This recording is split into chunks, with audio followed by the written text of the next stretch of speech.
We're going to replace these sway bar links. So there's a nut here, there's a nut down there, and these sway bar bushings. So this is the top part of the sway bar links. And so you have an Allen wrench. I believe this is a number 5 metric. And then this is a 14 metric wrench. And these are notoriously hard to get off. So if you strip that out, especially if you're going to replace this piece here, you can put some channel locks or some pliers that lock down on the back side, and that'll hold that in place. Because if you're going to try to keep it and you're just taking the bolt off, I don't know why you would do that, but if you're doing that maybe to take another piece off and you want to save this, if you put channel locks or locking pliers on the back part, it's going to destroy this bushing. So but most of the time when you're taking this off, you are going to replace it. So again, I've got this kind of locked in place, resting against the frame so I can free up my other hand, and then I'm pressing this other one. So that's why I sprayed this down with penetrating oil, so that it's a little bit easier to get off. But you can see all that dirt and grime on there is kind of building up. It's actually getting more difficult to get off, but I'm really close. The sway bar link, so it was facing this direction here. Allen wrench goes in there, your 14 millimeter goes here, so a number 5 Allen goes inside there, 14 on the outside.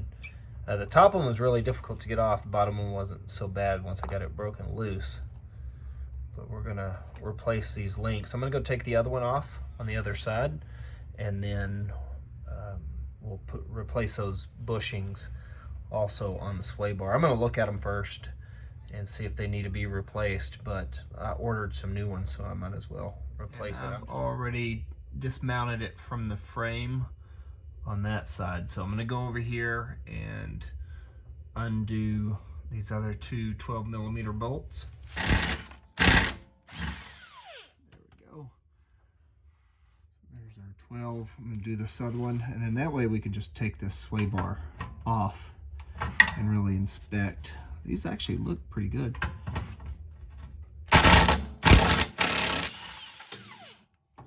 So when we take these off, they're just gonna peel off. So they come off pretty easy. New bushing here, and just lining it up, make sure it fits. So I'm gonna go ahead and take this one off. I'm gonna save it because it actually looks like it's in pretty good condition, but since I have brand new ones, I'm gonna go ahead and put those on since I've got it apart, and then we will reinstall the sway bar. So we'll replace this one, and then we'll replace the other side, and then we'll go ahead and put the sway bar back on. We'll slide this one off. We'll take the new one, put it in its place. So you can see they just have a slit right there that they slide on. This one, like I said, it's in pretty good condition for as long as it's been on the car. So I'm gonna save it. I'm gonna put it in the box that the new ones came in. And that's just gonna slide on. And so now we'll just do the other side. Take this bad boy off, slide it off, and then slide the new one on. You should have a pretty good indication of where they were at when they were on there. And you'll be able to line that up when you install it back on the car. So place them on the same way they came off. Make sure there's no folds there and that they actually will close down. And they will close down once you run those down. I'm just gonna run that in by hand so I can kind of feel the tension, make sure I don't cross thread that. So I've got the other one on. And you wanna make sure that bushing is in its proper place so you don't pinch it. It's gonna be a little thicker than the one that you took off because it hasn't been worn down. So I'm just gonna run these down, make sure the bushing is in the proper location before I cinch it all the way down. Make sure I'm in the right location on both of those. That should be pretty close. And again, before you run this down, before you run these bolts down, and run them in by hand. I'm going to use this socket right now, but I'm going to still.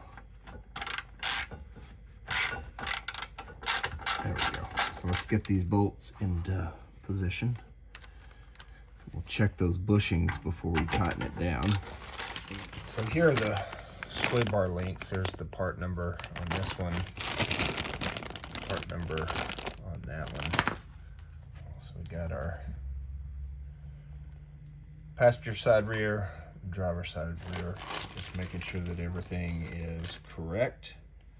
This one had the Allen wrench on the inside, and so you had to put your wrench on the nut and then put the Allen wrench in there.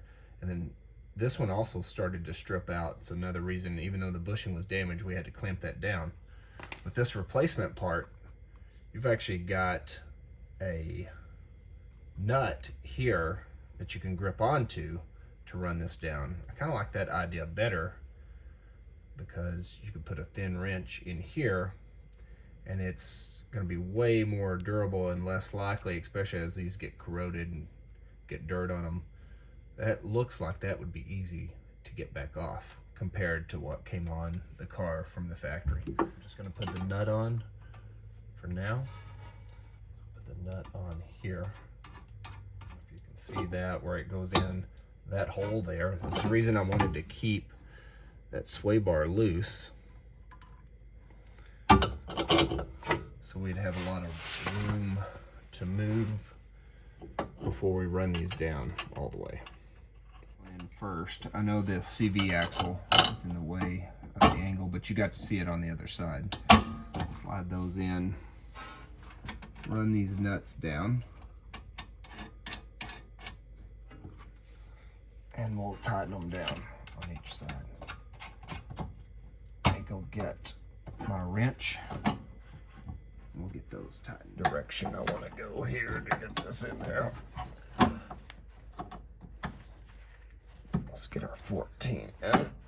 There we go.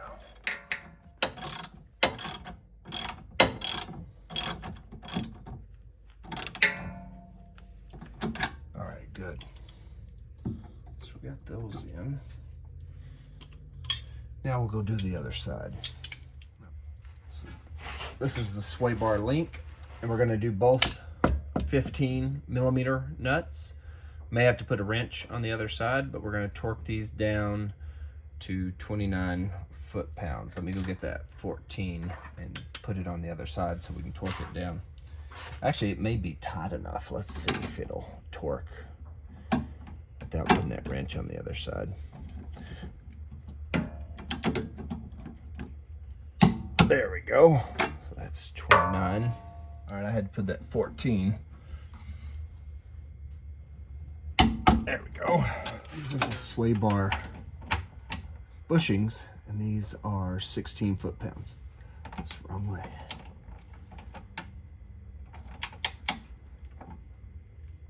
There we go.